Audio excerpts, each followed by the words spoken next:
Hey bitch, what's good? Welcome back to the channel. Welcome back to another video. I was really watching a lot of shows, but bitch, I am back on my books, okay? I have read 3 books in the last couple of weeks / months, and I honestly wanted to talk about them because I want to make almost like a little video diary so that I can remember what the fucking book was about, and if I liked it, what I would rate it, if I would read it again, if I would recommend it, all that stuff. And also, these books that I've read are very like fall Halloween vibes, so I just thought, bitch, vamos a matar a dos pinches pájaros con una piedra. Let's go ahead and talk books.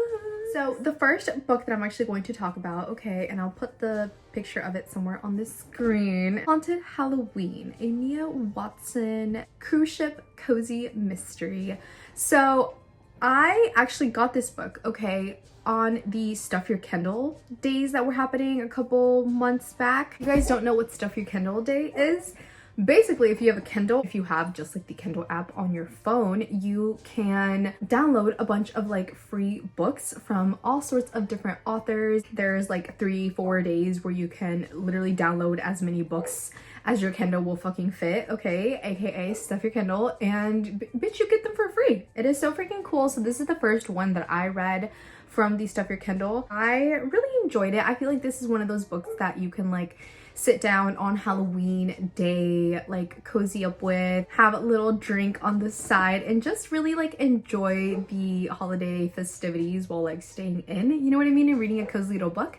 Basically, it's about this girl, okay, her name is Mia. Now, Mia is the assistant cruise director on a cruise ship, and they are actually going to go tour a like haunted castle, okay, that's haunted by a wailing lady. This book is pretty like fast paced over the course of like 3 or 4 days. Mia and her friends actually end up solving a like double murder mystery that had been cold for over 50 years. There was a little bit of like a twist and a turn here and there, but they would like immediately kind of solve that twist or turn, you know what I mean? So I really like that just because I didn't have to sit there and like think forever. There was some parts, especially like at the beginning and like beginning of the middle, where I honestly like would zone out. Like it wasn't my all-time favorite book, I will say that. I felt like sometimes it was a bit, I don't want to say boring, but there wasn't much happening. So I just kind of lost interest in it. It was still a book that I wanted to finish and not just like stop midway through. Like I wanted to know what was gonna happen at the end, you know? But there was just some parts that I was like, you know what I mean? But overall, I think I would give this book 7 out of 10, I would say, just because it was a really good book and I really enjoyed it.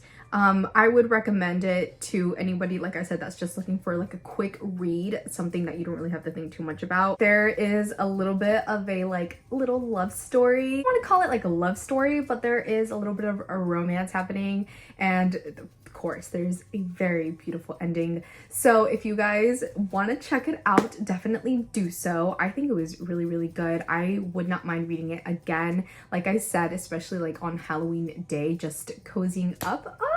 So cute having like trick-or-treaters come ring your doorbell and then just coming back to your book. That would be so freaking cute. Book that I want to talk about is probably one that a lot of you have heard of, probably even read.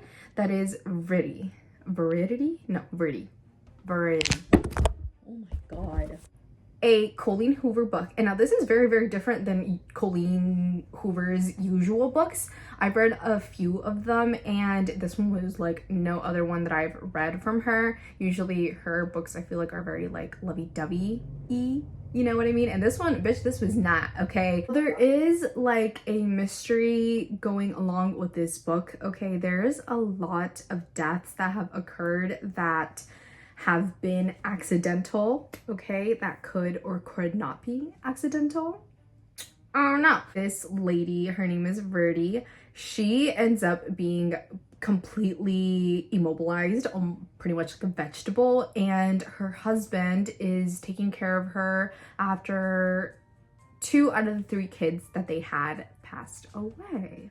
Oh, it is really, really insane because Verity is actually an author in the book, and her husband Jeremy hires on a like ghost author to finish off the rest of the books that she needed to complete, right? Now this ghost author and Jeremy end up becoming real close, okay? And there's just so much that happens with this book. Like this whole book was just a complete like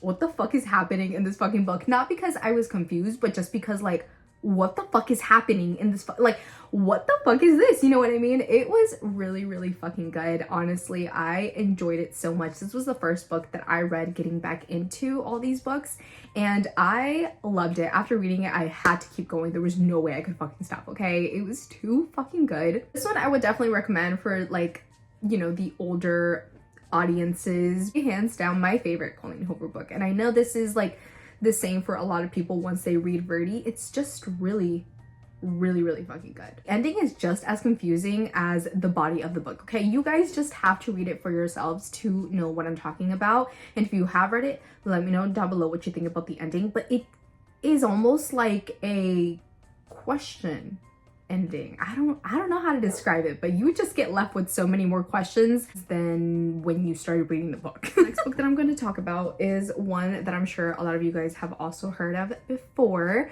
Now, this is the first Frida McFadden book that I've ever read. And after reading this book, bitch, I'm hooked. So this is called Never Lie. There is a psychotherapist that goes missing, okay? And she just kind of fucking disappears out of nowhere. They blame the boyfriend. The boyfriend says he didn't fucking do it. Or did he? Or was it one of her patients? Or did she do it herself? Ending of this book, I really had to sit there with myself and rethink about what the fuck I just read, because it was such a like, no fucking way. Like, no fucking way. This girl and her boyfriend end up booking a house showing, okay? And during this showing, things start to like get a little weird.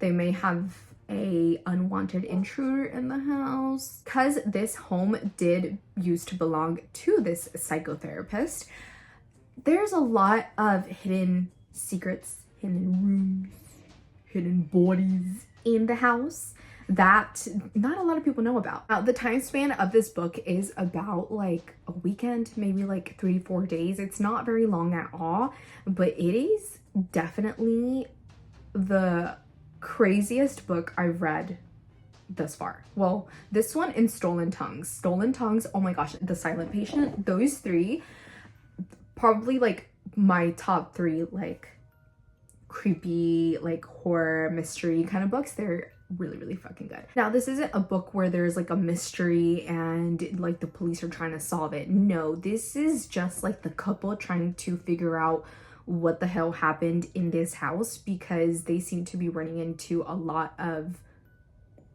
questions. The book really kept me like on edge and constantly trying to figure out who the fuck was the person that killed the psychotherapist. Switches points of views between like the main characters, like the couple and the psychotherapist, between like present day and then the past when the psychotherapist was still alive, and she kind of also tells her side of the story and how it happened, and then the couple also tells their story and kind of how they uncover everything. So it is really, really, really fucking good. Honestly, 10 out of 10. This is my favorite book that I read out of these 3. It is too fucking good, okay? Too fucking good. I would highly, highly, highly recommend this book, honestly, to anybody. Like, anybody can read this book. Well, maybe not anybody can read it, but like anybody should read it, okay? It is that fucking okay. You guys, honestly, I am gonna go ahead and dip the fuck out because my phone has fallen more times during this video than it has fallen ever. Look, it's about to do it again. I'm just over it. I'm over it. I need to go have buzzball. I hope you guys enjoyed this video. Thank you so much for watching and for being here. As always, I appreciate y'all.